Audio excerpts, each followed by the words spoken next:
종목을 재빨리 분석해 투자율이 안방까지 전달해드리는 종목 퀵서비스 최은정입니다. 네, 안녕하세요. 강동석입니다. 강동석 아나운서. 네. 오랜만이에요. 네. 휴가 잘 다녀오셨어요? 푹 쉬고 여행도 갔다 왔습니다. 얼굴이 좋아지셨어요. 네, 고맙습니다. 최은정 아나운서는 저 없는 동안 잘 지내셨어요? 강동석 아나운서 못 없으니까 지내셨죠? 정말 많이 허전하더라고요. 네. 별도 많이 안 들어오고. 그럴 것 같았어요. 그래도 제가 책임감을 가지고 종목 퀵서비스 진행 잘 했습니다. 네, 저도 푹 쉬었으니까 오늘도 힘차게 종목 퀵 서비스 시작해 보겠습니다. 예.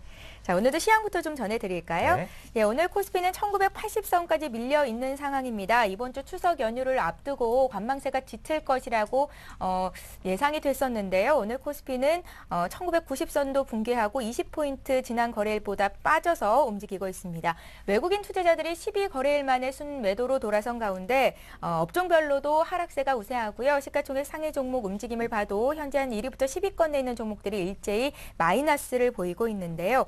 중소형주가 선방하면서 그나마 코스닥은 빨간불을 켜주고 있습니다. 530선 지지가 되고요. 하지만 정치 테마주들은 오늘도 급락이 나오는데요. 종목을 좀 짚어드리면 안랩과 써니전자, 미래산업, 솔고바이오 등등 오늘 장중에 하한가까지 찍었었고요. 우리들 생명과학, 우리들 제약, 우성사료, 바른손 등등도 10% 이상 급락하는 중이니까 투자하셨던 분들 네. 대응을 잘 하셔야겠습니다. 코스닥은 지금 엔터주와 연애 중인 것 같아요. 엔터테인먼트 주가 연일 강세인데요.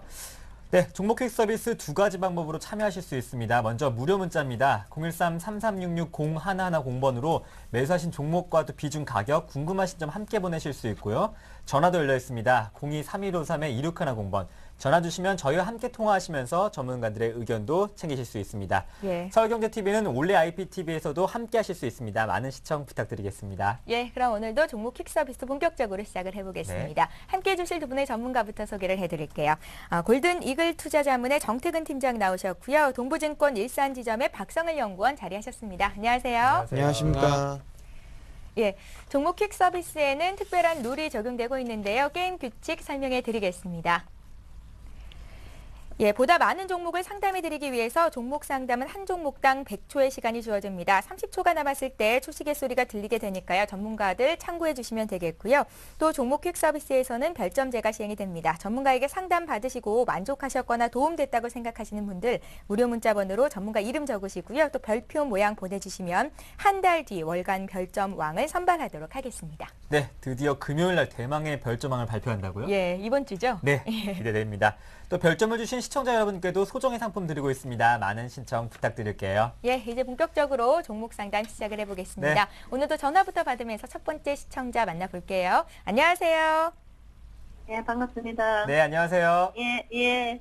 예, 우리 시청자님은 어떤 종목 궁금하셔서 이렇게 연락 주셨습니까? SH 에너지 화학이요. SH 에너지 화학이요? 예. 네. 얼마에 몇 퍼센트 들고 계세요? 1220, 아닌데, 1260원에 네. 50%요. 1260원에 50%요? 예, 예. 언제쯤 매수하신 거예요? 저번에 좀 높은 가격에서 절반 사갖고, 예. 네. 많이 내라 그래갖고, 지금 더 낮은 가격에서 또 추가 매수해갖고, 지금 가격이 이렇게 아, 됐어요. 그래서 비중이 지금 많아지신 예, 예. 거군요? 예, 예. 예, 이 종목 어떤 점이 궁금해서 이렇게 문의를 주셨습니까? 그래, 앞으로 좀 더 갈지, 어쩔지 궁금해갖고요. 더 위로 올라갈지 그 점이 궁금하신 것 예, 같아요. 예, 예. 네. 예, 잠시 뒤에 전문가와 한번 통화 나눠보시고요. 먼저 이 종목에 대해서 유기내 자문위원단은 어떤 의견을 주고 계신지부터 확인을 해보겠습니다. 예, 네. SH 에너지 화학 오늘 종목 상담이 들어와 있는데요. 세 분께서는 그냥 들고 가도 괜찮겠다라는 의견을 주셨고 지금 당장 매도가 한 분, 분할 매도가 두 분이었습니다. 정태근 팀장은 어떻게 의견을 가지고 계신지 전화 연결을 해드리겠습니다. 네. 예. 네, 안녕하세요. 예, 반갑습니다. 네, 안녕하세요. 예, 종목을 일단 좀 같이 좀 보도록 할게요. 예. 자, 어떤 뭐라 해야 될까요? SH 에너지 화학 얘기를 하려면은 뭐 셰일가스 얘기를 빼놓고 드릴 수는 없겠지요. 예, 예. 예, 그거 보고 헬가스 예. 들어해갖고 샀거든요. 네, 그것 때문에 사신 것 같고요. 예. 그래서 일단 뭐 이 회사 같은 경우에도 미국적 어떤 자회사를 통해 가지고 셰일가스라든지 이런 부분은 뭐 하고 있다는 얘기는 뭐 잘 아실 거예요. 그쵸? 예. 예, 하고 있는데 근데 그게 한다는 사람도 예. 있고 안 한다는 사람도 있고 그래갖고요. 있습니다. 아니 이 회사 미국 쪽 자회사가 있긴 있는데 그게 예. 미국 쪽의 합작회사예요. 예, 그러니까 이게 합작이요. 그러니까 지금 한다 안 한다 그 말이 많은 게 어쩔 수 없는 게 이게 그 이름만 있는 페이퍼 컴퍼니인지 아니면 실질적으로 어떤 투자 회사인지 그게 명확하게 밝혀지지가 않아서 그래요. 예. 이해되시죠? 그래서 예전에 그 뭐라 해야 될까요? 그 자원개발회사 최근에 그 안 좋은 소식이 있었잖아요. CNK인가요? 하여튼 그 외교부하고 좀 연결돼서 안 좋은 소식이 있었잖아요. 예. 그렇다 보니까 그것 때문에 조금 걱정하는 사람들은 있습니다. 근데 자회사가 존재하긴 하는데 그 자회사가 좀 전에 말씀드렸던 그 페이퍼 컴퍼니인지 아니면 실제로 존재하는지는 아무도 확인을 못했어요. 이해되시죠? 그래서 조금 논란이 좀 많습니다. 근데 그 화면을 제가 좀 같이 보면서 좀 말씀드릴게요. 예. 자, 그 일단은 화면 좀 같이 보면은 미국 셰일가스 생산 전망이라는 그 그래프가 화면에 나가는데 네. 이게 지금 화면을 보시면은 이게 잘 안 보실 텐데 이게 그 그래프 세 번째 그래프하고 네 번째 그래프가 보면 보시면 돼요. 근데 이게 제가 왜 보여드리냐면 그 비중이 지금 2010년에서 2010년 넘어갈 때 비중이 셰일가스 차지하는 비중이 10%에서 거의 10% 거의 동일해요. 그리고 그 아래쪽에 잘 보시면 우리나라도 전체 LNG 중에서 2020년까지 셰일가스를 한 20% 정도밖에 확보를 안 한다는 겁니다. 이해지죠? 그러니까 셰일가스가 지금 개발에 들어가가지고 이 부분이 LPG라든지 그리고 LNG 쪽으로 반영이 되게 되면서 이게 전체 그 가스 대비해서 한 50%까지 비중을 차지한다면은 앞으로 개발에 대한 어떤 실효성이 있다고 좀 봐야 될 것 같아요. 근데 중요한 건 이게 2020년까지 가더라도 전체적으로 봤을 때 생산량에서 10%밖에 차지를 안 한다는 겁니다. 그러니까 2035년 정도 가야지 전체 그 LNG 가스 비중에서 셰일가스가 차지하는 비중이 30% 이상 올라가요. 그래서 제가 이 그래프를 왜 보여드냐면 그만큼 지금 이제 그 선 반영이 그 어떤 기대감만 너무 좀 많이 반영이 됐다는 부분들을 제가 조금만 말씀을 드려보고 싶어요. 예. 그리고 제가 한 가지 걱정, 일단은 그 전체적으로 봤을 때 길게 봤을 때는 셰일가스 분명히 맞습니다. 맞는데 중요한 건 뭐냐면 이때 당시에 그 주가 좀 급등을 하게 되면서 어떤 얘기가 나왔었냐면 그 투자 경고 종목으로 지정이 될 것이라는 그런 얘기가 나오면서 주가 좀 꺾였거든요. 근데 최근에도 그 보시면은 공시에 보면은 8월 10일 날 투자 경고 종목 지정 예고라는 얘기가 나왔거든요. 그리고 나서 공교롭게도 지금 날짜를 보면 9월 6일부터 장대 음봉 나오면서 추세가 좀 꺾이죠. 이날 화면이 요 날이에요. 요 날 예. 보이시죠? 그래서 제가 걱정되는 부분은 장기적으로 봤을 때는 어떤 가능성은 있겠지만은 우리가 지금 해야 될 부분은 어떤 회사의 장기적인 가치가 아니라 트레이딩이죠. 수익이죠. 여보세요? 예. 예. 예, 수익인데 그 측면에서 봤을 때 단기적으로 추세가 좀 꺾이는 게 아닌가 그런 부분이 좀 걱정이 돼요. 예. 그래서 제가 보기엔 한 1,200원 가격대에 만약에 못 지켜주게 된다면은 한 850원까지 그 가격 조정이 추가적으로 나올 가능성이 있을 것 같아요. 이 근거를 왜 어디서 드냐면 요때 당시죠. 자, 요때 잘 보세요. 450원에서 네. 900원까지 한 2배 정도 더블 가까이 올라갔다가 가격 조정하니까 어떻게 돼요? 다시 제자리 찾아가죠. 근데 지금도 잘 보세요. 자, 700원에서 1,500원까지 더블 정도 갔죠. 그리고 중간에 조금 그 눌림목을 보이고 있긴 하지만 이 부분이 반등을 위한 눌림목이라 보기엔 조금 어렵지 않나 이렇게 생각이 들어요. 자, 잘 보세요. 9월 20일 날 상한가에 갔음에도 불구하고 추세가 좀 더 이어져야 되는데 전고점까지 못 가고 21선 저항되면서 지금 다시 한번 내려앉는 모습이거든요. 그렇다면은 제가 보기에는 1,200원 못 지켜주면은 다시 사더라도 일단은 매도를 하는 게 좀 맞지 않겠나 그렇게 좀 말씀드려보고 싶어요. 물론 장기적으로 봤을 때는 가능성, 성장성은 분명히 있습니다. 하지만 지금 현재 주식 가치로 봤을 때는 조금 꺾일 가능성이 있다는 부분이 될 수 있겠죠. 그래서 목표가는 제가 따로 정해드릴 수는 없고요. 지금 리스크 제가 관리가 때는 내 예, 예. 목표가를 1,600원을 잡았거든요. 네, 예. 일단은 저는 목표가 조금 제시 안 하고 지금 리스크 관리 때문에 저는 목표가보다는 좀 손절가 먼저 제시하는 게 좀 나을 것 같아요. 그래서 요거는 일단 1,200원 전후로 해서 1,150원에서 1,200원 정도만 지켜주면 일단 갖고 계세요. 근데 그게 못 지켜주면은 일단 매도를 하고 다시 사시는 쪽으로 좀 말씀드릴게요. 정태근 전문가님 어떻게 네. 보면 지금 그냥 정리 다 하라는 말씀이신가요? 아니요, 그 주가라는 게 네. 지금 자리에서 지켜주고 반등을 줄 수 있기 때문에 지금 지켜줄 자리 한번 지켜준지 그거 먼저 보자는 네. 거죠. 그래서 먼저 제가 말씀드린 게 리스크 관리 측면에서 먼저 그 손절가 말씀드린 겁니다. 그래서 다음 주 에이스를 해드릴 건데 다음 주 만약에 지금 말씀드린 가격이 있죠. 1,150원에서 1,200원 정도 가격 지켜주고 반등을 주면은 그때 다시 목표가를 설정을 해드릴 테니까 지금은 1차적으로 먼저 리스크 네. 관리부터 먼저 좀 하시는 게 맞을 것 같아요. 다음 화요일 날 예, 예. 해주십니까? 다음 주 월요일 날 예, 예. 해주십니까? 시청자님, 예, 예. 예, 말씀 잘 들으셨죠? 예. 일단은 1,150원에서 1,200원 선 지지 여부가 중요할 것 같고요. 다음 주 이 예. 시간에 다시 한번 전화 네. 연결을 할 텐데 예, 그때까지 예. 들고 계시고 주가가 지지가 됐을 때 그때 목표가 설정해 예, 주신다고 하니까 그때 예, 다시 한번 예. 얘기를 나눠보셔야 될 것 같습니다. 예, 감사합니다. 네, 다음 주 월요일에 뵐게요. 예. 네, 첫 고맙습니다. 번째 전화 연결해봤고요. 이제 네. 문자 볼까요? 다음 문자 볼까요? 다음 문자 인터로조입니다. 매수가 13,400원의 비중이 20%. 앞으로 전망이 안 보여서 답답합니다 하셨는데요. 박성일 연구원님 어떻게 대응해 볼까요? 예, 13,400원에 사셨다고 하면은 네. 한 열흘쯤 전 내외로 사셨을 네. 것 같은데 연애 사실은 하락하네요. 네. 요새 최근에 많이 빠졌죠. 한 2, 3일 네. 정도 많이 빠졌는데 인터로조가 전망이 없지는 않습니다. 인터로조 같은 경우는 분명히 전망이 있는 사업을 하고 있습니다.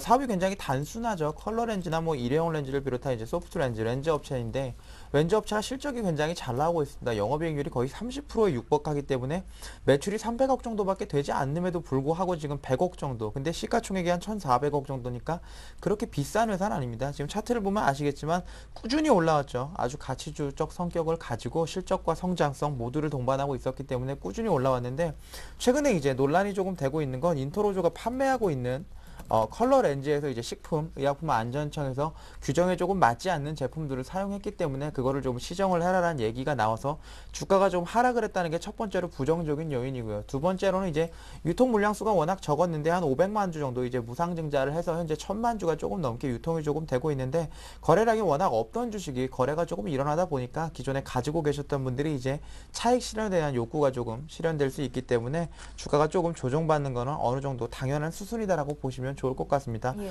오늘 이제 돌발성 악재가 나왔기 때문에 주가는 하락을 했지만 아래 꼬리를 달면서 어느 정도 유지하려는 모습을 보여줬고요.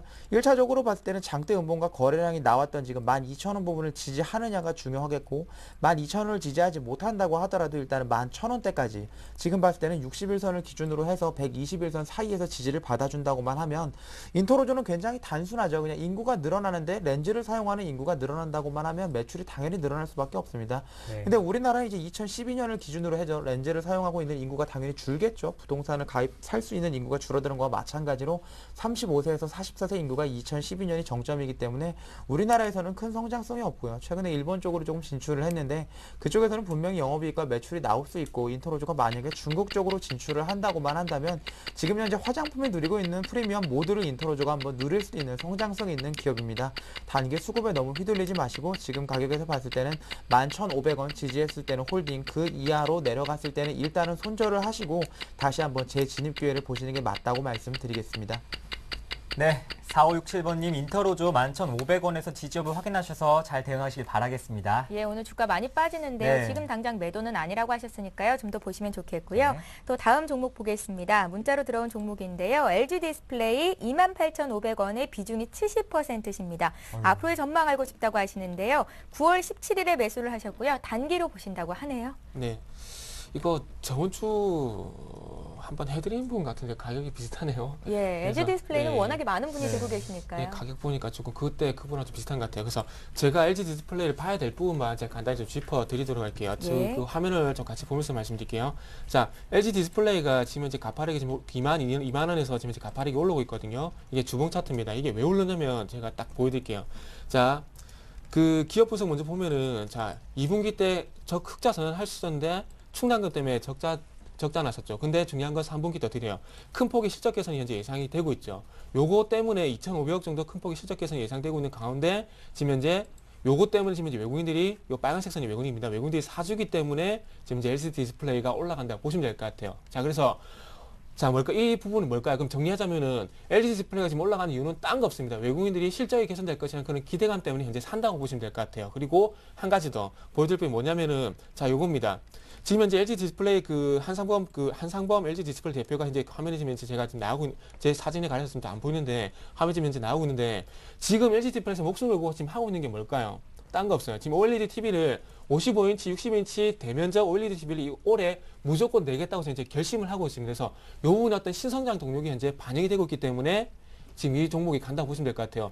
LG 디스플레이가 지금 현재 LCD로는 지금 이제 수익성이 안 나온다는 건 분명히 잘 알고 있습니다. 그래서 그 부분을 만회하기 위해서 지금 하고 있는 부분이 OLED TV, 55인치 그 60인치 대면적 TV라고 보시면 될 것 같은데 이 부분이 지금 이제 주가에 반영이 되고 있다고 보시면 될 것 같습니다. 그래서 딴 거 필요 없어요. 지금 외국인 수급 계속 들어오죠. 그래서 외국인 수급이 들어올 때까지 끊기기 전까지는 계속해서 갖고 가시면 될 것 같습니다. 그래서 네. 이 부분을 제가 가격대를 물론 짚어드려야 되겠지만은 그런 가격대를 혹시 짚어드리는 게 그렇게 큰 의미가 있나 좀 생각이 들어요. 그래서 외국인 수급 보시면서 이 부분은 외국인들 같은 경우는 이동평균선 매매를 상당히 좀 많이 생각을 하거든요. 기관들 같은 경우에는 어떤 그 저항 부분을 보는데 자, 요거는 딴 거 필요 없어요. 이건 제가 보기엔 3만 원 돌파한다고 좀 봐야 될 것 같아요. 왜? 실적 기대감 때문에. 그래서 3만 원 돌파한다고 좀 봐야 되기 때문에 일단은 3만 원 돌파하고 난 다음에 한 3만 4천에서 3만 5천 정도 한번 가격 제시를 하도록 할게요. 그래서 이 종목은 제가 보기엔 단기로 가져갈 종목은 아닙니다. 물론 가격 조정은 나올 수가 있겠죠. 그래서 그렇게 됐을 경우 제 말이 틀리다고 욕을 하실 수도 있습니다. 예. 하지만 중요한 건 가격 조정 그리고 가격 조정이 나온다고 하더라도 중기적인 단기적으로 봐야 될 종목이라는 부분은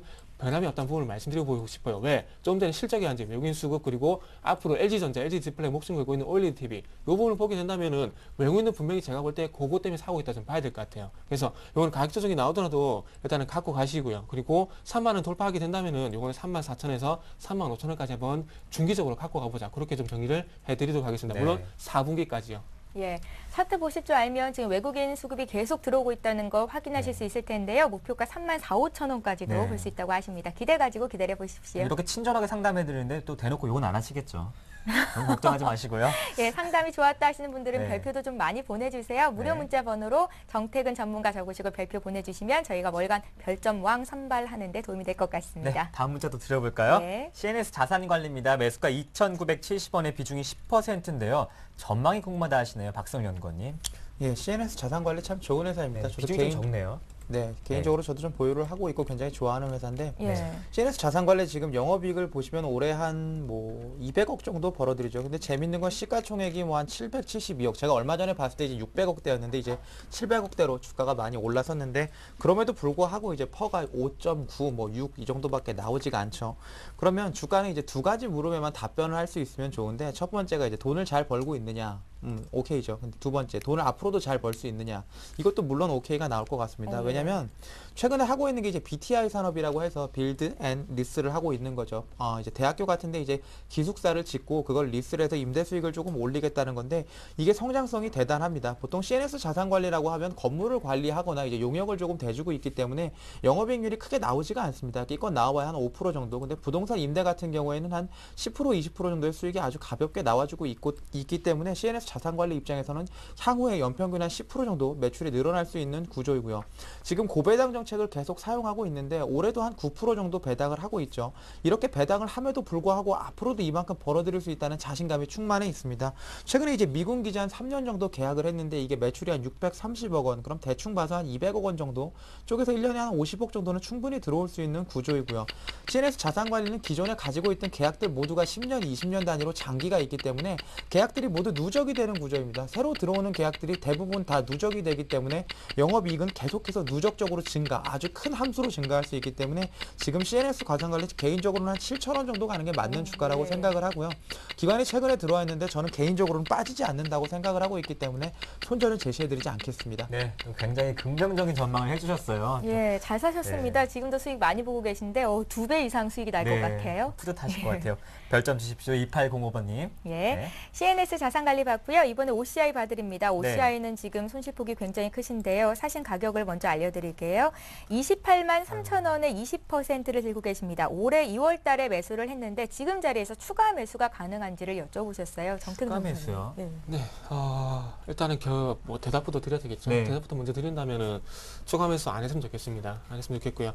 그 차트 좀 보도록 할게요. 그 지금 어쨌든 중기적으로 봤을 때는 일봉 차트만 보게 된다면 잘 보세요. 화면 좀 늘려본다면은 지금 요 자리가 어떻게 본다면 뭐 17만 4,500원이 뭐 최저가인데 요 자리를 지켜줄 것 같은 그런 느낌이 들어요. 근데 잘 보셔야 될 부분이 자, 이 회사가 왜 주가 지금까지 빠졌는지를 알게 된다면 굳이 추가 매수하고 싶은 생각이 안 들 겁니다. 자, 먼저 실적 볼 건데요.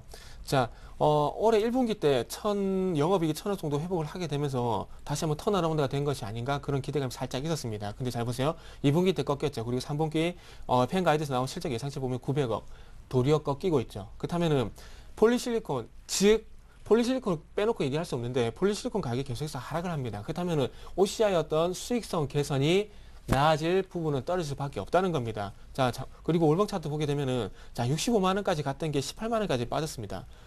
겁내 싸죠. 뭐 속된 말로 겁내 쌉니다. 진짜 겁내 싸요. 근데 여기서 더 빠질 수가 있다는 겁니다. 네. 싼 거하고 안 싼 거하고 이 종목을 가지고 어떤 매매를 하는 기관지 외국인 같은 경우는 이 종목이 65만 원에서 18만 원까지 빠진 게 별로 중요하지 않습니다. 얘네들이 보는 건 18만 원까지 빠졌지만은 더 중요한 건 폴리실리콘의 어떤 수익성이 개선이 되면서 이 회사의 어떤 실적이 돌아서주냐 못 돌아서주냐 그 부분이 가장 중요하다는 겁니다. 자, 잘 보세요. 요 종목이 가장 괴롭히고 있는 주체가 기관입니다. 기관이에요. 자, 기관 잘 보세요. 지금 기관이 초록선이 기관인데 계속해서 매도를 하게 되면서 이 회사 주가 어떻게 됩니까? 계속 빠지고 있죠. 그럼 적어도 이 회사가 주가가 안 빠지려면은 한 가지는 꼭 보셔야 되겠죠. 뭡니까? 기관의 수급을 계속해서 보셔야 되겠죠. 기관이 더 이상 계속해서 파는데 이 회사 주가가 올라갈 수 있겠습니까? 못 올라가겠죠. 당연한 거 아닙니까? 그러니까 적어도 추가 매수 뭐 여기서 저 같은 경우 손절 좀 하라고 말씀드리고 싶지만은 어쨌든 물어보신 게 추가 매수이기 때문에 추가 매수를 굳이 하고 싶다면은 기다리세요. 일단 더 기다리셨다가 기관의 매도가 잠잠해질 때까지 기다리세요. 무조건. 기다리고 난 다음에 매수로 돌아서든 아니면 기관의 매도가 잠잠해지든 그때까지 기다렸다가 추가 매수 하시라고 그렇게 좀 말씀드리도록 하겠습니다. 예, OCI는 지금 살 게 아니라요. 기간 네. 매도가 좀 잦아들었을 때 그때 매수를 하라고 하시네요. 네, 다음 문자입니다. 동부하이텍인데요. 매수가 7,590원에 비중이 30%. 목표가가 궁금하다 하시는데요. 그래도 요즘은 올라오고 있습니다. 박성영구님.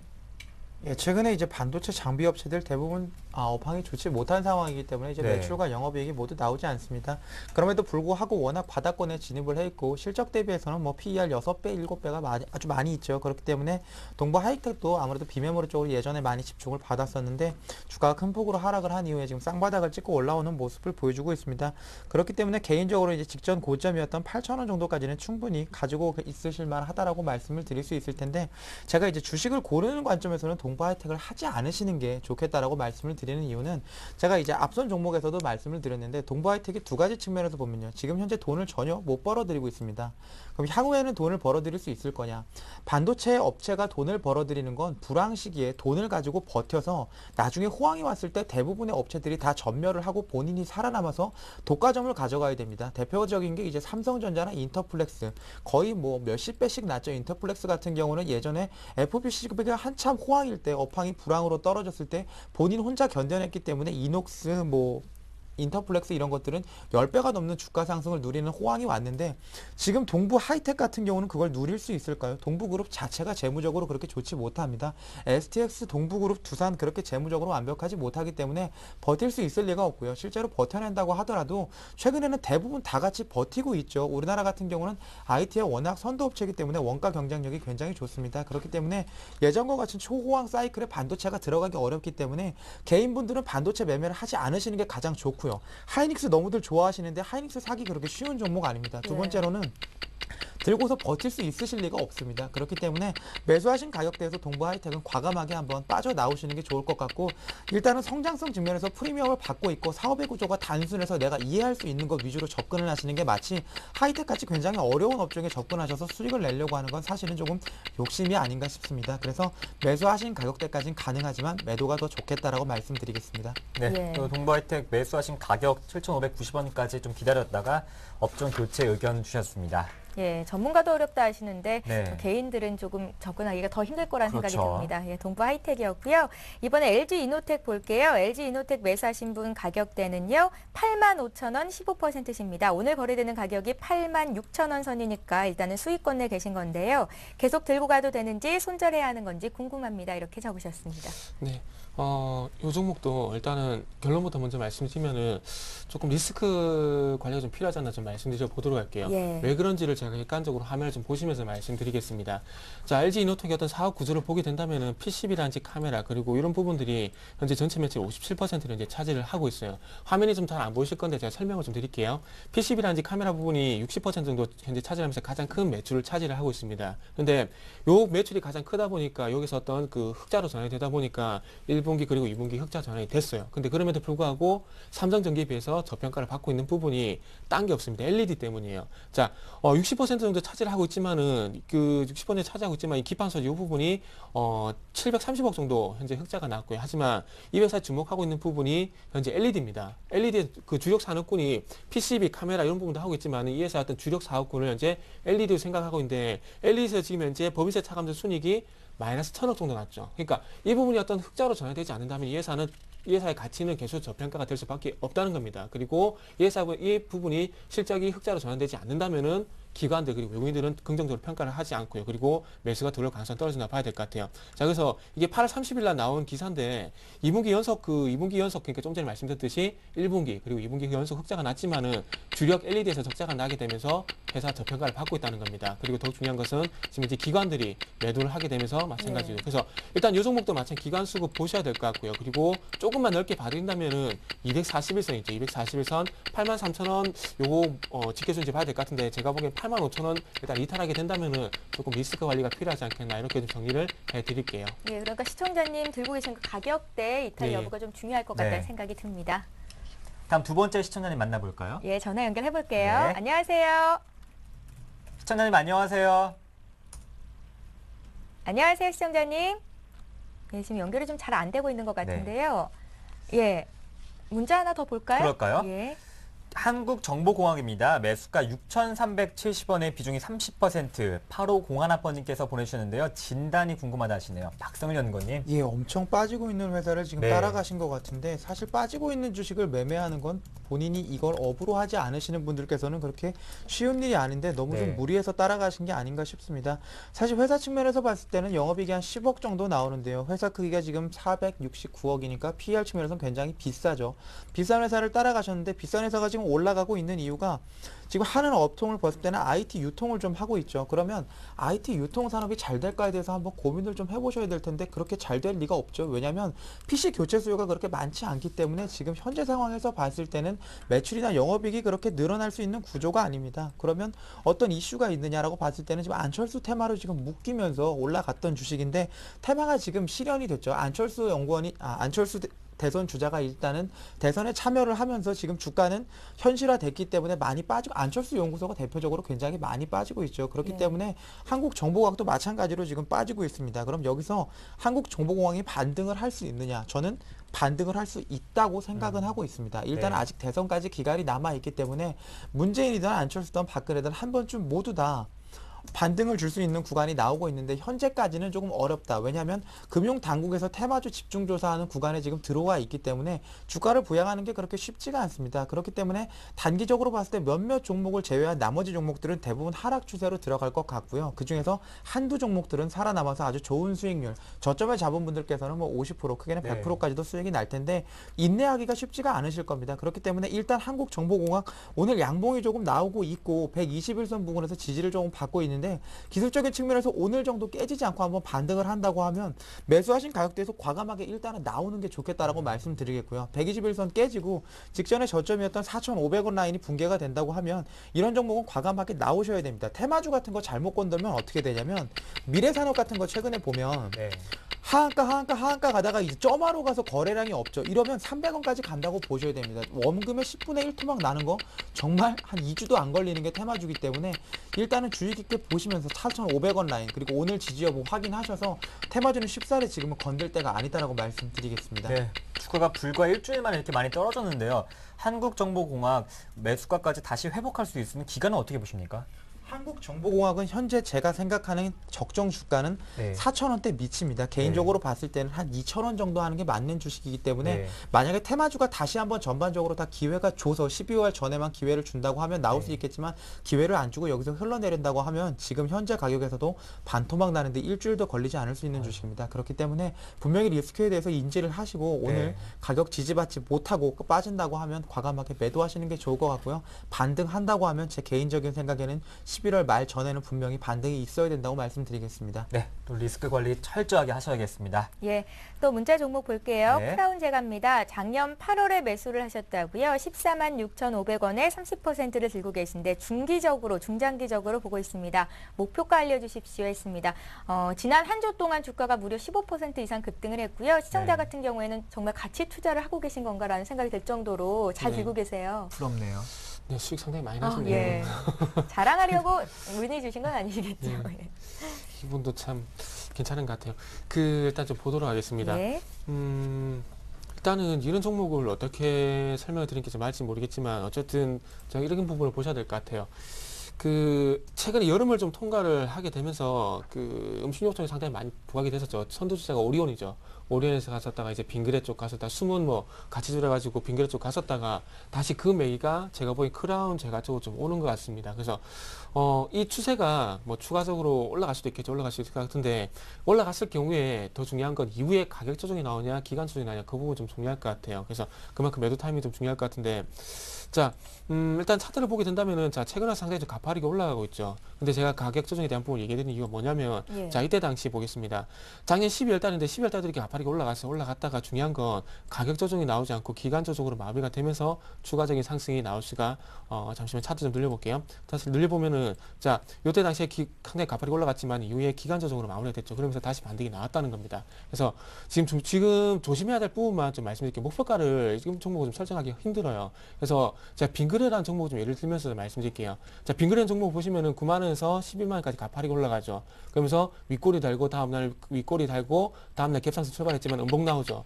이런 현상이 나올 때까지는 제가 기다려 보시라고 말씀드릴 수밖에 없을 것 같아요. 그래서 이런 현상이 어디서 나올지 저도 예상하기 힘들기 때문에 어떤 현상만 좀 말씀드리겠습니다. 그래서 요거는 일단은 조금만 더 보세요. 조금만 더 보시고 17만원에서 20만원까지 올랐지만 21만 5천원 전후에서 이런 현상이 발생이 된다면은 일단은 조금 수익 실현 하시는 게 낫지 않겠나 이렇게만 좀 말씀드릴게요. 그래서 21만 5천원의 목표가 설정이 되지만은 조금 전에 빙그레 같은 그런 현상이 발생될 때까지 좀 기다리자 이렇게 좀 말씀드려 보도록 하겠습니다. 네, 예, 잘 알겠습니다. 이제 전화 또 다시 연결해 볼게요. 들어왔다고요? 예. 안녕하십니까? 네, 안녕하세요. 네, 전화 주셔서 고맙습니다. 아우, 네, 감사합니다. 전화가 진짜 되네요. 아, 네. 저희 어떤 종목 봐드릴까요, 어머님? HB 테크놀로지요. 네, HB 테크놀로지요. 예. 매수가랑 비중은 어떻게 되세요? 1316원에 20%입니다. 1316원에 비중 20%. 뭐 한 번에 매수하셨어요? 아니면 추가적으로 매수를 하셨어요? 한 번에 했는데요. 네. 이거 증권방송 보고 했는데 지금 하는 방송 보고 했거든요. 저희 방송인가요, 혹시요? 예, 그쪽 방송이 지금 하고 있는 방송인데요. 네. 이 전문가님이 일주일만 있으면 된대요. 네. 예. 그러고 나서 다시 일주일 후에 나와가지고 그 전문님이 일주일 후에 더 갖고 있으라고 하더라고요. 예. 그래서 지금 딱 2주차인데 네. 손실 보고 있거든요. 이거 종목 하나만 손실 보고 있어가지고. 시청자님, 그 전문가한테 다시 한번 여쭤보시지 왜 저희 방송에 이렇게 문의를 하셨어요? 그분은 6시에 네. 아, 나오거든요. 그러세요? 아, 네. 그러셨어요. 저희가 또 HB 테크놀로지 한번 잘 봐드리겠습니다. 이번에 먼저 6인의 자문위원부터 한번 살펴보겠습니다. 네. 네. 보유 의견 2분 주셨고요. 매도 의견 3분, 손절가 제시한 분 1분 계시는데요. HB 테크놀로지 박승을 연구원님께 한번 여쭤볼게요. 한번 통화하시면서 한번 상담 받아보세요. 네, 전문가님마다 관점의 차이가 네. 있잖아요, 박선영 의원님. 네. 예, 얘기 좀 뭐 나눠보세요. 개인적인 성향의 차이가 좀 있을 수 있을 텐데요. 예. 네. 원래 반도체 장비 업체를 조금 이렇게 매매를 하시나요? 네. 아, 그러세요. 사실 반도체 장비 업체 같은 경우에는 개인분들이 파악하기 힘들기 때문에 저는 개인적으로 매매하시는 걸 그렇게 권유를 드리고 있지는 않습니다. 네. 예, HB 테크놀로지 같은 경우는 주거래처가 보통 이제 삼성 정밀화학이나 삼성 쪽 계열사, 특히 삼성 디스플레이 같은데 이제 공급을 조금 많이 하고 있는데 나쁘지 않은 거는 아무래도 차세대 신성장 동력이라고 할 수 있는 AMOLED 검사 장비를 만들고 있기 때문에 향후에 영업이익이나 매출이 조금 늘어날 가능성은 있습니다. 그럼에도 불구하고 HB 테크놀로지의 조금 안 좋은 점이라고 한다면 업황이 반도체 장비라는 거죠. 우리나라 코스닥 시장에서 반도체 장비가 잘 됐던 거는 한 3년 전쯤이 될 것 같고요. 지금 현재는 코스닥 시장에서 반도체 장비주는 대부분 다 소외를 받고 있습니다. 왜냐하면 반도체 경기가 너무나 좋지 않고 있기 때문에 자동차 부품주도 마찬가지죠. 자동차 부품주도 한 1, 2년 전에 굉장히 많이 유행을 했었는데 지금 상황에서 많이 각광을 받지 못하고 있는 이유는 전방산업이 좋지 않기 때문입니다. 지금 현재 전방산업이 좋지 않은 반도체 장비 같은 경우에는 사실 지금 갭으로 떴던 1,100원에서 1,200원 이 사이가 훼손되지 않는다고만 하면 들고 계셔서 매수하신 가격대까지는 충분히 회수를 할 수도 있고 1,515원까지 한번 올라갈 가능성도 있습니다. 왜냐하면 실적이 나쁘지 않기 때문에 실적 대비 저평가 상황인 건 맞기 때문입니다. 그럼에도 불구하고 일단 중장기적으로 성장성에 대한 프리미엄을 받기가 어려운 종목이기 때문에 향후 장기 투자를 하시기보다는 일단 매수하신 가격대에서 전량 손절하고 전량 일단은 매도를 하고 나오시는 게 좋을 것 같고요. 전문가 의견을 가지고 사셨다고 했는데 이제 전문가분들께서 종목을 바라보는 관점 자체가 많이 다르겠지만 사실은 그렇게 안정적으로 실적이 좋으니까 향후에 이 종목은 어느 정도까지 가야 된다. 주식적인 측면에서 봤을 때 그건 좀 어려운 면이 있습니다. 왜냐하면 주식은 단순하게 생각해서 앞으로 얘가 얼마를 더 벌어들일 수 있으니까 우리 한번 사보자. 이게 더 설득력이 있는 거지. 네. 지금 현재 벌어들이는데 앞으로는 잘 모르겠어. 근데 일단 싼 건 사실이야. 그러니까 사자. 이렇게 보는 건 관점 측면에서 제가 볼 때는 그렇게 좋은 평점을 줄 수가 없기 때문에 매수하신 가격대 나쁘지 않습니다. 그래서 매수하신 가격대까지만 한번 보유를 하시고요. 갭으로 떴던 1200원 구간이 훼손이 된다고만 하면 여기서는 과감하게 매도를 하시고 다른 조금 단순한 업종 중에서 한번 매매를 해보시는 게 좋겠다라고 말씀드리겠습니다. 네. 그럼 이번 주 안에요. 예. 그 매수가가 올까요? 이번 주나 다음 주 안에 매수가를 맞출 수 있는 건 제가 개인적으로 할 수 있는 일이 아닌데요. 예. 최근에 코스닥 시장 트렌드를 봤을 때는 아무래도 이번 주 목요일 정도까지는 강할 확률이 높습니다. 네. 추석을 앞두고 있기 때문에 외국인, 기관, 개인 모두 대형주 플레이를 하기에는 조금 부담이 될 테고요. 그렇기 때문에 연말에 윈도우 드레싱 효과나 또는 개인들의 매매를 통해서 이런 것들이 올라올 가능성은 충분히 있는데 한 목요일 정도까지만 한번 가져가 보시고요. 그 이후에 금요일은 개인적으로 추천드리지 않습니다. 추석을 앞두고 개인들 로스컷 물량이나 아무래도 추석을 대비해서 정리 물량들이 코스닥 쪽에서 좀 많이 나올 수 있기 때문에 목요일까지만 한번 가져가 보시면 기간적으로는 괜찮지 않나 싶습니다. 네. 아, 네, 감사합니다. 예. 너무 답답해서요. 아, 다른 건 잘 다 전화 수익인데 주셨습니다. 네. 전문가님이 추천한 게 이게 지금 딱 그래가지고. 네. 예, 시청자님, 예. 전문가마다 종목을 고르는 관점이 다를 수가 있어요. 그래서 예. 한 전문가가 추천한 종목은 그분께 AS를 계속해서 받는 게 어떻게 보면은 대응하시는 게 더 쉬울 수가 있거든요. 네. 예, 오늘 박성희 전문가 의견도 참고하셔서 예, 꼭 매수가까지 예. 회복하시고 나오셨으면 좋겠습니다. 네, 감사합니다. 예, 저희가 AS 하는 예. 시간도 있잖아요. 다음 주에 전화 한번 예. 드려서 이 종목 한번 대응 또 AS 해드릴게요. 예, 네, 다음 주는 감사합니다. 추석이니까 그 다다음 주에 만나 뵐게요. 고맙습니다. 네, 네, 수고하십시오. 고맙습니다. 예, 네. 자 이렇게 해서 오늘 종목 상담은 여기까지 하겠고요. 이제부터는 지난주 상담했던 종목 시청자 만족도 알아보는 시간 AS 시간 갖겠습니다. 일주 후에 시작합니다.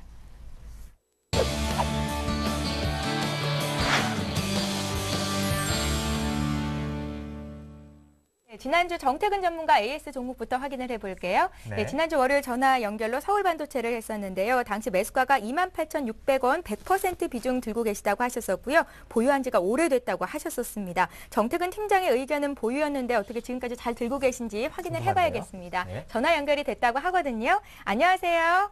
예, 안녕하세요. 예, 안녕하세요, 시청자님. 예, 예. 예, 종목 들고 계신 지가 오래됐는데 그래도 답답하다고 문의 주셨었잖아요. 예, 예. 예, 어떻게 들고 계십니까? 예, 계속 가지고 있죠. 아, 들고 네. 계세요. 다소 예. 아쉬운 거는 지난주보다 주가가 조금 내려왔어요. 예, 예. 예. 정태근 전문가 의견으로는 2만 원 선 깨지는 않을 거라고 하셨는데 예, 예. 지금 다시 한번 통화해 보세요. 네. 예. 한 번 더 AS 받아볼게요. 예. 네, 안녕하세요. 예, 네, 안녕하십니까. 일주일 만에 뵙네요. 예, 예, 예. 예. 아, 참 일주일 만에 바뀐 게 없어요. 예, 좀 긍정적인 얘기, 그렇죠. 예, 좀 좋은 얘기 좀 드리고 보고 싶은데 예, 바뀐 게 예. 없어요. 그리고 수급도 변화된 게 그렇게 없고요. 예. 근데 아까 전에 혹시 그 OCR이라는 종목 들으셨는지 모르겠지만 적어도 예. 이 종목하고 OCR하고 틀린 점은 예. OCR 같은 경우 실적이 더 나빠질 가능성이 있겠지만 이 회사는 더 이상 나빠질 가능성이 떨어진다는 겁니다. 예. 그리고 예. OCR 같은 그리고 지금 이제 그 서울 반도체가 최근에 나온 리포트 좀 보니까 그 예. 증권사마다 의견이 상당히 많이 좀 틀려지더라고요. 예. 그래서 뭐 긍정적인 리포트도 있고 나쁜 리포트인데 이렇게 의견이 엇갈린다는 얘기 자체가 어떻게 예. 본다면 지금 그런 리포트가 나올 당시가 바닥인 경우가 상당히 많았었거든요. 예. 그래서 그런 부분을 조금 긍정적으로 말씀드려볼게요. 그래서 지난주에 말씀드렸듯이 뭐 ESS, 뭐 에너지 저장 시스템이라든지 그리고 전력 효율에 관한 이게 나온다면은 분명히 LED 조명도 부각이 될 겁니다. 근데 예. 그 부분이 언제 부각이 될지 딱 짚어서 말씀 못 드린 게 저도 아쉬워요. 예. 그래서 지난주에 뭐 중장기적으로 보고 계시다 그러는데 어쨌든 예. 제가 보기에는 지금 정도 가격권에서 그 하방일색만 계속 나오고 있다는 부분은 좀 아쉽긴 하지만 어쨌든 예. 뭐 갖고 계신다고 해서 이렇게 지금 정도 가격권에서는 굳이 갖고 계신다고 해서 그렇게 후회할 자리는 아닌 것 같습니다. 예. 예. 예, 단지 못 올라가는 게 좀 아쉬울 뿐이죠. 예, 그렇죠. 시청자님. 예. 2014년까지 들고 갈 생각 있다고 하셨었잖아요. 예. 예, 예. 주가가 회복될 때까지 너무 네. 걱정 마시고요. 들고 계시면 될 것 같습니다. 예. 네, 또 큰 고맙습니다. 수익 나시기 바라겠습니다. 예. 예. 네, 고맙습니다. 고맙습니다. 예. 예. 예. 다음 박성일 연구원님께 해주셨던 AS 종목 살펴볼까요? 네, 지난주 AS 종목 볼게요. 네. 젠백스입니다. 매수가 44,000원에 비중이 30%. 박성일 연구원 의견은 11월, 12월 실적을 기다려보자, 보유해보자 이렇게 의견 주셨는데요. 박성일 연구원님께 한번 또 여쭤보겠습니다. 시청자님 만나볼게요. 안녕하십니까? 예, 안녕하세요. 네. 시청자님, 젠백스 어떻게 지금 대응하셨어요? 그냥 가지고 있어요. 네, 가지고 계셨어요? 잘하셨습니다. 예. 네, 네. 이제 박성일 연구원은 실적을 보고 이제 11월, 12월에 판단을 해보자 하셨는데요. 예. 한 번 더 박성일 연구원님께 한번 또 AS 받아볼게요. 예, 감사합니다. 네, 저랑 포지션이 같으십니다. 저도 그냥 네. 가지고 있습니다. 네. 제가 지난주에도 한번 말씀을 드렸는데 젠백스가 현재는 비싼 게 분명히 맞습니다. 젠백스 같은 경우는 거의 적자에 가까운 회사이기 때문에 시가총액이 1조 가까이 가면 원래는 원칙상 안 됩니다. 이럴 경우에는 대부분 다 투기라고 보는 게 맞는데 젠백스는 어느 정도 근거를 갖고 있는 이유를 가지고 지금까지 올라왔습니다. GV1001이 이제 임상 3상이 끝났기 때문에 연내 보고서가 조금 나올 텐데 그 보고서에 따라서 이제 판권 계약건이 체결이 될 테고요. 그 판권 계약 규모에 따라서 젠백스의 향후 주가의 방향이 결정이 될 텐데 저도 그렇고 시청자분도 그렇고 알 수 있는 게 없습니다. 왜냐하면 연내에 이걸 3상 마무리를 했기 때문에 보고서가 나온다. 그리고 그 보고서에 따라 판권 계약이 될 것이다라는 객관적인 사실만 갖고 있는 것뿐이지 그 규모나 그 보고서의 내용을 저희가 미리 볼 수는 없죠. 저희가 김상재 대표는 아니기 때문에 그렇기 때문에 지금 상황에서 봤을 때는 손절 라인만 확실히 정하시면 될 것 같습니다. 젠백스 길게 봤을 때는 분명히 횡보를 했죠. 아주 오랜 기간 동안 횡보를 했는데 중요한 건 기대감이 아직까지 꺼지지 않았기 때문에 31,000원에서는 반등을 받고 올라왔습니다. 저도 마찬가지고 시청자분도 마찬가지고 31,000원이 깨지지 않는다고만 하면 일단은 들고 가는 게 맞을 것 같고요. 기간적으로 봤을 때는 연내에 분명히 말이 나올 텐데 기사를 한번 읽어보시고 이게 논리적으로 타당하다. 그리고 이게 실적으로 앞으로 이어질 수 있겠다라고 하면 향후에 5년도 10년도 한번 장기 투자해보시면 괜찮은 종목이다라고 말씀을 드릴 것 같고 네. 얘네가 그렇게 좋지 못한 성과를 여지껏 부풀려서 우리를 조금 혹하게 했다라고 판단이 된다고 하면 저도 시청자님도 분명히 손실을 떠안고 가서 손절을 해야 되는 게 맞습니다. 그렇기 때문에 지금 상황에서는 제가 계속해서 보유 의견을 한번 제시를 해드리겠고요. 기간이 얼마 남지 않았습니다. 길어도 2달이 되지 않을까 싶은데 그 2달 안에 이제 결과가 나왔을 때 저한테 다시 한번 문의를 주시면 제가 그때는 어떤 스탠스를 한번 취하고 가져가고 있는지 말씀을 드리도록 할 테고요. 지금은 함께 보유해보는 전략 한번 말씀드리겠습니다. 네. 박성일 연구원님, 예, 지난주에 고맙습니다. 파라다이스도 함께 문의를 하셨었어요. 네. 일주일간 주가 굉장히 많이 올라갔는데 간단하게 이 종목 지금 한번 안 팔아도 짚어주시죠. 되는 건지 좀 알려주세요. 파라다이스는 그때 제가 네. 들고 있자라고 아마 말씀을 네. 드렸을 것 예. 같은데 이런 형태의 주식들이 있습니다. 앞으로 저희가 수혜를 볼 수밖에 없는 당연한 업종들이 있는데 이런 종목들은 중장기적으로 가져가시는 게 맞고 단기의 고점이 잠깐 오늘같이 나왔을 때는 잠깐 매도를 하셨다가 네. 21선이나 뭐 많이 길게 봤을 때는 120선까지 한번 내려왔을 때 한번 매매를 하시는 것도 괜찮겠지만 네. 그냥 묻어두시고 한 10년쯤 갔을 때는 나중에 10만 원도 야. 충분히 될 수 있는 주식입니다. 네, 한 번 더 예. 수익 보셔도 되고 더 가져가셔도 된다니까 더 즐거운 일인데요. 시청자님 축하드립니다. 예, 고맙습니다. 네. 고맙습니다. 예. 자, 이렇게 해서 1주회 AS까지 받아봤습니다. 오늘 함께 해주신 두 분의 전문가는요, 골든 이글 투자자문의 정태근 팀장, 동부증권 일산지점의 박성일 연구원이었습니다. 고맙습니다. 고맙습니다. 감사합니다. 예, 이어서 오늘의 주요 뉴스를 전해드립니다.